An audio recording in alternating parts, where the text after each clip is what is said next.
El virus de la inmunodeficiencia humana, conocido por las siglas VIH, es un virus que ataca el sistema inmunitario del cuerpo y que si no se trata puede causar el síndrome de inmunodeficiencia adquirida, SIDA. En la actualidad no existe una cura eficaz para eliminar la enfermedad por completo. Sin embargo, con la atención médica adecuada, el virus se puede controlar y evitar que se desarrolle. El virus del SIDA no ha dejado de evolucionar. En años recientes han aparecido nuevas variantes que preocupan a los especialistas por su mayor agresividad. ¿Cuál es la actual situación epidemiológica en Holguín en relación con el VIH-Sida? ¿Hasta qué punto son efectivos los tratamientos actuales?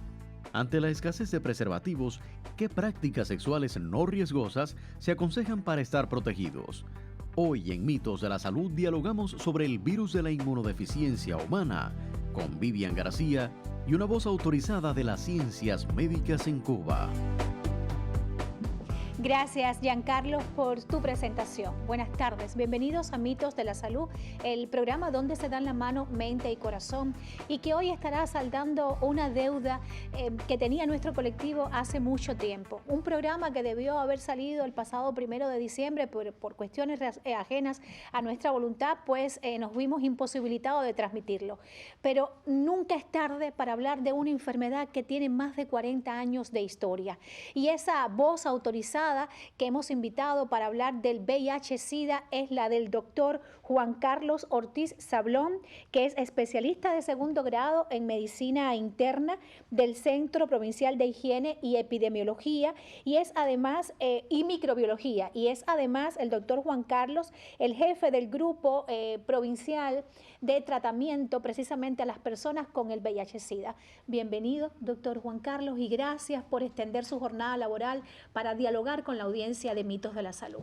Muchísimas gracias por la invitación y como usted decía, es un programa que le debíamos a la comunidad de pacientes con VIH-Sida y a los trabajadores que han desarrollado este programa. Cómo no, que de ellos vamos a hablar también en esta emisión. Vamos a iniciar la conversación hablando de la actual situación epidemiológica en una provincia como la nuestra, en Holguín, respecto a un virus que, como ya decía, tiene más de 40 años de historia, doctor Juan Carlos. La situación epidemiológica mundial después de la COVID ha sido, o sea, los cambios han sido a nivel mundial. Los programas a nivel mundial que más se han afectado por la COVID fueron los programas de VIH, SIDA y tuberculosis. Nosotros no estamos ajenos de esas situaciones. Nosotros estamos con un comportamiento similar. El programa de VIH y SIDA se afectó durante todo el periodo que tuvimos a la COVID. Hubo retrasos quizás en algunos casos de diagnóstico y eso ha provocado que haya un cambio en el diagnóstico del número de casos. Los números de casos de nosotros de VIH-Sida se han mantenido más o menos estables en los últimos 6 o 8 años. Tenemos alrededor de 100 casos por año, por mes. En los años de la COVID, 2020 y 2021, bajó un poquito, alrededor de 80 casos por año, disculpe. Y tenemos alrededor de 100 casos ahora en el 2022. A ver si yo comprendí correctamente. Estamos hablando de 100 casos diagnosticados en nuestra provincia al año. Sí. Al año. Y en tiempos de pandemia bajó a 80, usted decía. Alrededor de 80. De 80 al año. De 80. En el año. Recordar que hubo dificultad, que las personas estaban en aislamiento, claro, que no se pudieron hacer todas las pruebas. Y ahora tenemos alrededor de 116 casos en lo que va de año, que lo que nos queda es unos días para concluir. Ajá. Y o sea, tenemos un poco más que lo que habíamos tenido en el 21 y en el 20. Una cifra que aumentó un poco, como usted dice. Aumentó un poco, sí. Ahora, en el caso de los pacientes con VIH que les dio la COVID, ¿cómo lo enfrentaron? Fue una experiencia extraordinaria. Tenemos que recordar que nosotros vimos durante el año 2020, el inicio del 21, los casos de Holguín y Las Tunas en el hospital militar. O sea, tuvimos pacientes VIH de Holguín y Las Tunas. El comportamiento de los pacientes de VIH de Holguín y Las Tunas fue más o menos alrededor del 10% de la población de personas con VIH se infectaron.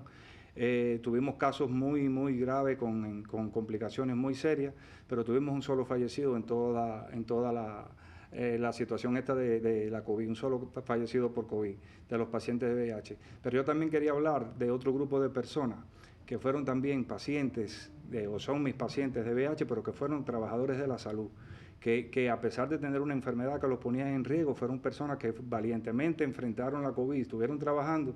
La mayor parte de mis pacientes, que son trabajadores de la salud, que estuvieron trabajando en el enfrentamiento de la COVID durante todo el periodo de la COVID. O sea, a ellos hay que agradecerle y felicitarle su dedicación y su valentía. Cosas que a veces nosotros y los medios no sabemos y la población desconoce. Igual que hay muchos profesionales que han dedicado, o sea, ahorita hablábamos de 40 años de historia de una enfermedad que todavía sigue siendo, digamos, que un enigma.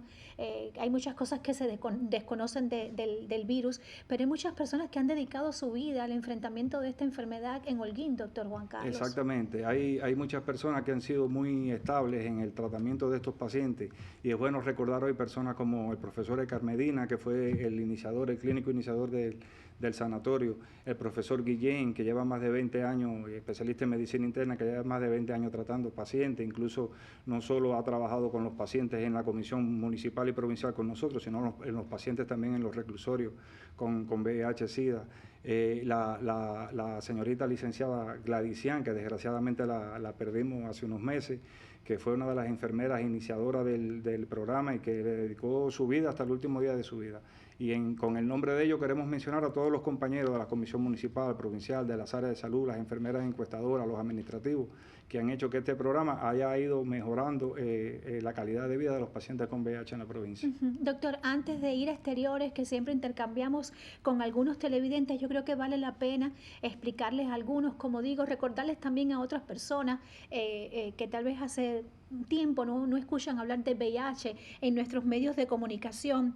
Digamos que las fases que describen exactamente el virus, que describen los signos y los síntomas de esta enfermedad. ¿Usted pudiera explicarlos brevemente? Sí, el VIH, cuando una persona se infecta del VIH, generalmente tiene manifestaciones muy ligeras al inicio de la enfermedad, que es la etapa de infección aguda de la enfermedad, dura alrededor de 6 semanas a 8 semanas, y las personas pueden tener manifestaciones muy ligeras. Muchos pacientes ni siquiera se dan cuenta que se infectaron con el virus del VIH. Pueden tener manifestaciones catarrales, podrán tener algunos trastornos de la piel, pudieran tener algunas glándulas, y esto desaparece.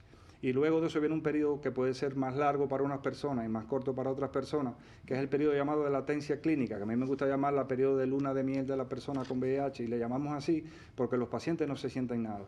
Pero durante todo este periodo, como usted había indicado y se dijo en la introducción del programa, el virus está creciendo en la sangre del paciente, el aparato inmunológico se está deteriorando hasta que llega a una fase de inmunodepresión severa, y el paciente entonces se va a enfrentar a enfermedades muy graves, enfermedades que le llamamos enfermedades oportunistas o infecciones oportunistas o cánceres muy graves, en nuestro sistema de atención, nuestro programa, el objetivo es evitar que las personas lleguen a nosotros en etapas graves de la enfermedad o tardías de la enfermedad, sino hacer un diagnóstico temprano para que su sistema inmunológico no se dañe y tengan una vida normal. Hay que recordar también que estamos hablando de un virus y de una enfermedad. El virus, el VIH-Sida, y el SIDA, o sea, el virus de inmunodeficiencia humana, y el SIDA, que es la enfermedad que en este caso, doctor. Ese es un razonamiento muy importante. Yo creo que hay que aclarárselo a la población, porque existen dos fases grandes de la enfermedad. Cuando una persona se infecta con el virus, que tiene el virus que está conviviendo con el virus de la inmunodeficiencia humana. Y la segunda fase es cuando la persona tiene manifestaciones de la que la enfermedad ya está avanzando, cuando tiene enfermedades oportunistas. Nosotros definimos que una persona tiene SIDA cuando el paciente tiene una inmunidad muy deprimida, o sea, un conteo de CD4 por debajo de 200, que es un examen que nosotros hacemos, o cuando tiene una enfermedad oportunista. Pero es bueno señalar que estas son dos etapas que están interrelacionadas y que pueden ser intercambiables. O sea, una persona que se enfermó y que ahora desarrolló manifestaciones del SIDA, si se apega a su tratamiento, si hace las cosas correctamente, con la calidad de los medicamentos que tenemos, perfectamente puede borrar el virus de su sangre, puede recuperar su sistema inmunológico y convertirse en una persona que porta el virus del VIH. Lo que es importante conocer que todas las personas que tienen el virus del VIH en su sangre lo transmiten, que hay personas que tienen la idea de que las personas que son portadoras, que se le llama portadoras porque tienen el virus en su sangre y no se sienten enfermos, no infectan a otra persona, y sí infectan a otra persona. En eso hay que llamar la atención. Vamos entonces a hacer la primera pausa en la conversación. Les recuerdo siempre a nuestros televidentes que este programa se transmite en vivo y que igualmente ofrecemos la oportunidad de la comunicación a través del 2445-3447. Claro que vamos a desentrañar un mito, una creencia. La escogida para la emisión de hoy es que con el paso del tiempo el virus del el VIH también va a desaparecer. ¿Esto será cierto, falso, un mito o una realidad? El contacto ahora mismo con Giancarlos Cobas. Adelante. El saludo para ustedes en el estudio, también para nuestros amigos televidentes. Ya nos encontramos desde exteriores para saber qué conocen las personas sobre el tema de la tarde relacionado con el VIH-Sida. Acompáñenme. ¿Tú crees que hoy se enferman más o menos personas con VIH en Cuba? No sé. ¿Menos? Bueno, depende de cómo se cuiden, ¿no? Ya hemos mejorado en ese aspecto, digo yo. Se siente medio controlada la enfermedad ahora en estos momentos. ¿Cree usted que hoy se enferman más o menos personas de VIH en Cuba? Más. ¿Y has escuchado hablar de alguna variante de VIH nueva? No. Bueno, no, yo actualmente no he escuchado. Y ante la escasez de preservativos, ¿qué alternativas no riesgosas usted recomendaría? Bueno, imagínese, el cuidado de la pareja. Bueno, ya usted sabe, en los cubanos eso es algo bastante difícil. Bueno, hay muchos métodos. Que no tengan relaciones y ya, sino que busquen condón, lo siento. ¿La abstinencia? Sí. La pareja estable, ni el hombre andar con otras mujeres, ni las mujeres andar con otros hombres al no ser con su pareja estable. Porque sin preservativo el VIH es difícil, o sea, es el medio con el que se puede prevenirlo, no hay otra forma. Estas son las opiniones que hemos encontrado en la tarde de hoy. Ahora devuelvo la señal a los estudios centrales. Continúa con Mitos de la Salud, el programa donde se dan la mano, mente y corazón. Sigo dialogando con el doctor Juan Carlos Ortiz Sablón, especialista en medicina intensiva y, como le decíamos, jefe del programa de atención, de tratamiento a los pacientes con VIH en nuestra provincia de Holguín. Estamos en vivo, tenemos el teléfono 2445-3447. Voy a aprovechar para transmitir un mensaje que acabo de recibir a mi móvil del doctor Alberto Rubén Pires. Dice que reconoce la labor suya como médico, que han trabajado juntos, que estuvieron juntos durante la pandemia y que incluso usted atendió a muchos niños también. Bueno, aprendimos mucho de él, que él era el responsable del tratamiento de los niños, pero a veces hacíamos contribuciones, como él hizo muchísima contribución al tratamiento de los pacientes adultos. ¿Hay niños con VIH? Bueno, una persona de 17 años para la legalidad nuestra es un niño. Y sí tenemos personas de esa edad, adolescentes que tienen VIH. Sí tenemos. Doctor Juan Carlos, ¿siguen siendo los hombres que tienen sexo con otros hombres los de mayor riesgo en el caso del virus? En Cuba, sí. En Cuba, sí. Hay que recordar que los patrones epidemiológicos de transmisión dependen de países a países. En los países africanos, las mujeres son las que tienen mayor riesgo de infectarse con el virus del VIH porque el patrón de transmisión es heterosexual. En los países occidentales, en el norte de América y en América Latina, el riesgo es mayor en los hombres que tienen sexo con hombres y el número de casos que predomina es de hombres que tienen sexo con hombres. Yo quiero dedicar el programa, y de hecho fue una intención marcada para hablar de los tratamientos. Que en estos momentos, tratamientos actuales, que en estos momentos digamos que marcan una sobrevida, hasta dónde pueden llegar digamos que estos tratamientos y hasta dónde puede llegar esa sobrevida del paciente en casos específicos de sus pacientes en la provincia de Holguín, doctor Juan Carlos. A ver.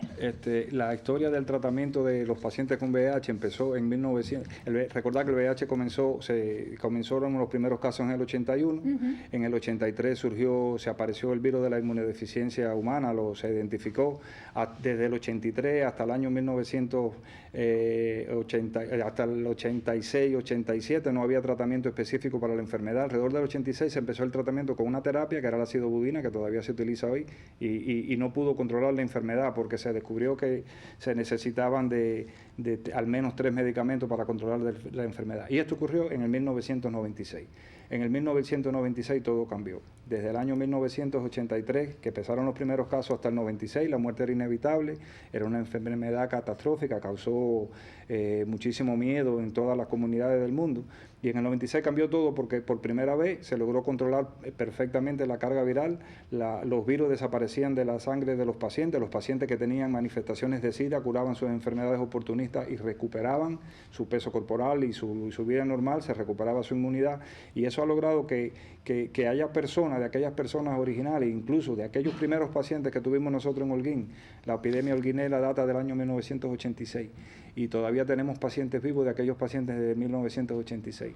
Pacientes que hoy son personas muy adultas, adultos mayores y algunos viejitos, y que están enfermos de enfermedades que pueden tener propias de su edad, pero no están enfermos de VIH-Sida.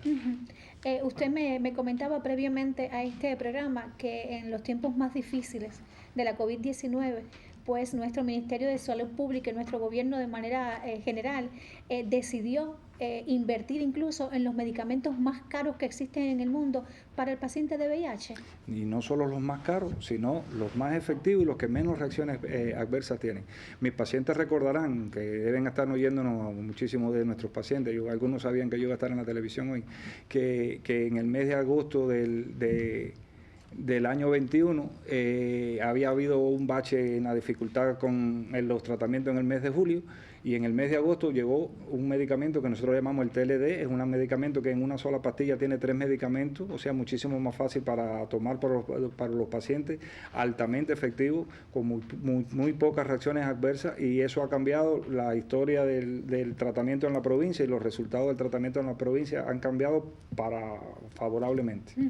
Recientemente fue noticia, porque de hecho lo estuve leyendo, de una paciente, la primera en el mundo que logra mantener el virus bajo control durante 15 años, decía el reporte, sin tomar medicamentos, lo que se considera un caso, como lo llaman ustedes, de curación funcional, doctor. Esto, digamos, genera nuevas expectativas en la comunidad científica para encontrar la cura tal vez de esta enfermedad. Sí, por supuesto, generó nuevas expectativas y hay investigaciones que se están llevando a cabo. Yo quiero llamar la atención de que nosotros en Cuba también tenemos pacientes que llevan 15 años, 10 y 15 años, algunos sin tomar medicamentos porque han tenido alguna manera cura funcional. Hay un fenómeno también que se llama los pacientes progresores lentos o controladores élites que logran controlar su enfermedad por muchos años.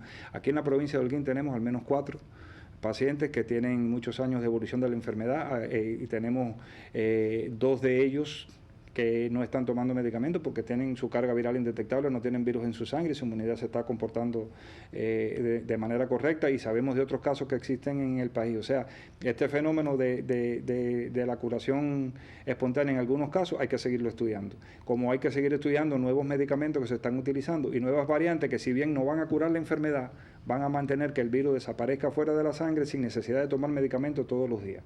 En algunos lugares ya se ensaya inyecciones para el tratamiento antirretroviral que se puede hacer cada 3 meses, y se está pensando que algunos de esos medicamentos pudieran hacer que nuestro organismo produjera esa medicina que bloquea unos correceptores que necesita el virus para entrar y que la enfermedad se controle de manera permanente. Yo quiero dedicar una parte en este programa, en esta conversación, para hablar del tema prevención, que es necesario siempre. Pero en el caso de los tratamientos, ¿qué, digamos, problemas puede causar un diagnóstico tardío del virus?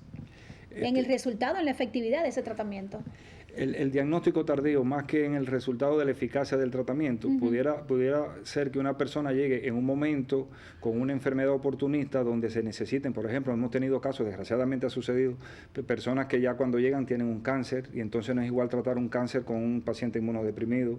Tenemos pacientes que tienen una tuberculosis que necesita de tratamiento con múltiples drogas. Y que no sabían que tienen el virus. Y que no lo sabían, y que se ha hecho el diagnóstico, es lo que nosotros llamamos los pacientes que tienen un debut clínico, o sea, que nos enteramos que tienen el VIH en el momento que ya tienen una enfermedad grave. Entonces eso es muy serio, porque son situaciones muy serias en los pacientes. Por suerte son los menores de la minoría de los casos.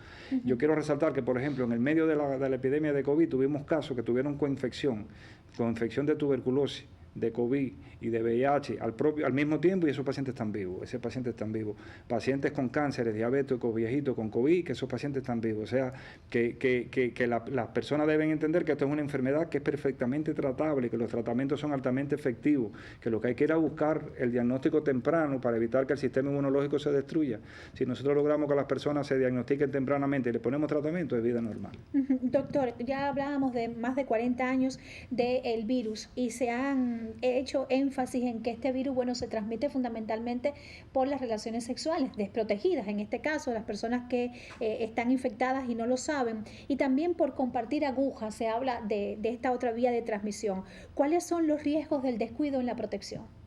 Los riesgos del descuido en la protección por la vía, que hay una tercera vía, Vivian, que también, sí, que también es bueno llamar la atención, que es la transmisión llamada vertical, la transmisión de la madre al feto. Sí, también. Una madre que se enferme, que tenga VIH y que no lo sepa y que pueda dar a luz a un niño. Nosotros, por suerte, tenemos alrededor de 10 nacimientos anuales de parejas que uno de los dos miembros de la pareja o los dos tienen VIH-Sida y no tenemos dificultad con esos casos. Hasta ahora no hemos tenido dificultad. El riesgo de venir tarde, el riesgo de evitar en la prevención es enfermar. El riesgo es enfermar. El VIH no es la pena de muerte que se suponía que era en los años 80 y al principio de los 90, pero al final es una enfermedad. No hay necesidad de tener una enfermedad si eso se puede prevenir. Y es una enfermedad perfectamente prevenible. Hay sencillamente que tener un poco de cuidado. Teniendo un poco de cuidado, y si usted si tuvo alguna situación que lo haya puesto en riesgo, llamar la atención que existen mecanismos para nosotros tratar de evitar que una persona se infecte. Cuando usted hablaba de los tratamientos, nosotros no solo tratamos a las personas que tienen VIH, que ya se le diagnosticó, nosotros tratamos a personas que tienen riesgo de enfermar con el VIH. Desde que una persona tiene contacto con el virus del VIH en su organismo, por cualquier vía, ya sea sexual, sanguínea o de la madre al feto, el virus nos da una ventana de terapéutica de 3 días. Si en el periodo de 3 días nosotros iniciamos el tratamiento de esas personas, el virus no se le pega a esas personas y las personas no enferman. Eso nosotros lo llamamos la profilaxis post-exposición. ¿En quién pudiera servir esto? En una persona que atendió a una persona con VIH y se embarró de su sangre, en una persona que quizás tuvo un abuso sexual y el abusador sexual era un paciente que tenía VIH. Espero que mis pacientes no hagan eso, pero bueno, es una cosa que puede suceder, o en una mamá que va a parir un niño. En todas esas personas, si nosotros ponemos el tratamiento en las primeras 72 horas, las personas no se infectan. A ver, en esta opción que usted habla, o sea, es un tratamiento que se puede recibir antes. Está el tratamiento antes, que es la profilaxis previa a la exposición, y la posterior a la exposición. O sea, habíamos hablado de la posterior a la exposición. Supongamos que usted asistió a una persona, se embarró de su sangre, que tiene VIH, tiene una heridita en la mano, y usted nos avisa, nosotros ponemos tratamiento, son 30 días tomando una tabletica. Esa tableta se llama Truvada, es la misma tableta que utilizamos en la profilaxis antes de la exposición, que es otra vía de enfrentar el crecimiento de la epidemia. En aquel caso, usted toma el medicamento por 30 días y no se enferma de VIH. Pero existe, me llamaba la atención que había una de las muchachitas que entrevistamos ahí que decía que como no hay preservativo, no hay ninguna otra que hacer para evitar el VIH. Yo creo que el preservativo es muy importante, es una herramienta más que nosotros tenemos para la prevención del VIH, es una prevención que se llama prevención combinada. Entre lo primero es el conocimiento, el sexo seguro, tratar de evitar las relaciones que fueran desprotegidas y las relaciones de riesgo. Y aquellas personas que por su manera de vivir, que no las criticamos, es que es la decisión de cada cual, o porque han utilizado el sexo como una vía de entrada de dinero. Sí. O sea, hay personas que lo hacen, pero se ponen en riesgo. Ese tipo de personas deben acudir a una consulta que se llama la profilaxis pre-exposición, que se tienen algunos criterios, está en el Policlínico Mario Gutiérrez.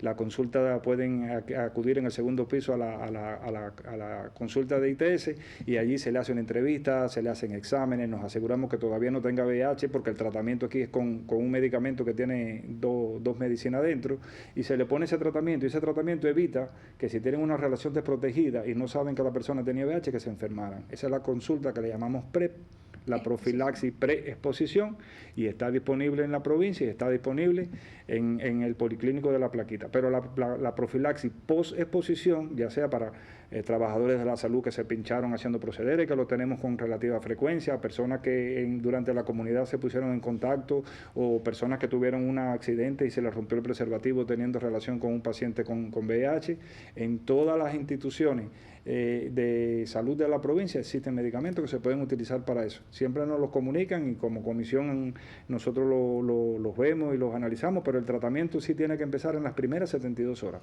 Ahora, no pero, puede pasar pero hay que de ser 72 responsable, horas. porque mismo no puede, o sea, me imagino de una persona que ahora lo esté escuchando, que quiera tener acceso a ese tratamiento preexposición o posexposición, como usted nos acaba de explicar, y que dentro de 15, 14 días vuelve entonces otra vez para recibir el tratamiento, ¿verdad? Bueno, la preexposición es por tanto el paciente se esté exponiendo. O sea, si una persona quiere ser un trabajador del sexo y no quiere utilizar preservativo o no tiene preservativo porque no haya preservativo, puede tomar ese medicamento siempre y cuando esté expuesto. Por supuesto, una de las cosas que nosotros hacemos en la consulta es educar a nuestros pacientes, porque no hay necesidad de mantenerse en un riesgo, en una exposición sin necesidad, cosas que se pueden evitar, y se le da entrenamiento de otras maneras de evitar la infección. ¿Tiene reacciones adversas este tipo de tratamiento Todos los medicamentos tienen reacciones adversas. Este medicamento es bastante cómodo de tomar. Muy pocos pacientes se quejan. Tiene una dificultad en los pacientes que tienen problemas renales. Puede subir un poquito la creatinina. Por eso nosotros los vemos en la consulta, se le hacen exámenes antes de comenzar, después se le hacen exámenes de sangre y durante la evolución de las personas para evitar que se nos vayan a deteriorar, por ejemplo, la función renal por el uso del medicamento. Pero son medicamentos muy cómodos. Esto es un virus que está cargado de estigmas sociales. Lo decíamos nosotros también previo a esta conversación, de situaciones discriminatorias. Por eso incluso el lema de este año precisamente está relacionado con la discriminación ya, no más. Personas que después, o sea, que se contagiaron con este virus, fueron incluso marginadas, no solo por la sociedad, sino también incluso por profesionales de la salud, no solo en Cuba, sino en buena parte del mundo. ¿Por qué, doctor? ¿Cuánto afecta, digamos, que esa discriminación, ese rechazo al paciente que tiene el virus de inmunodeficiencia humana en el tratamiento, en la recuperación, en la estabilidad de ese paciente? Afecta muchísimo a los pacientes. No es solo en quizás algún trabajador de la salud que lo haya hecho o alguna institución, a veces hasta los familiares, y todo eso cursa por falta de conocimiento. Es un virus que se transmite, que tiene transmisión por vía sexual o por vía sanguínea o por vía materna, entonces no hay necesidad de apartar los cubiertos en la casa o de ponerlos a vivir en un lugar diferente porque no se pega así la enfermedad. Oiga, nos queda solo un minuto, creo que para despedir la emisión, y creo que vale la pena desentrañar el mito, porque recientemente también era noticia la aparición de una nueva variante del VIH que, según reporte, es más contagiosa y virulenta. ¿Es cierta o falsa la creencia que con el paso del tiempo el virus del VIH también va a desaparecer, doctor? Es falso. El virus del VIH espontáneamente no va a desaparecer. Esto de las nuevas variantes lo dicen, pero incluso estas nuevas variantes que aparecieron en Países Bajos son perfectamente tratables con los medicamentos actuales. Si se hace un diagnóstico temprano, esa persona no tiene por qué enfermar. Gracias, doctor Juan Carlos, por dedicarnos estos minutos. Realmente el tema también una vez más rebasa el tiempo televisivo, pero hemos aprendido muchísimo. Lo más importante es prevenir enfermarnos con el virus de inmunodeficiencia humana. Gracias por estar con nosotros. Cuídese mucho y nos estaremos encontrando dentro de 7 días. Buenas tardes.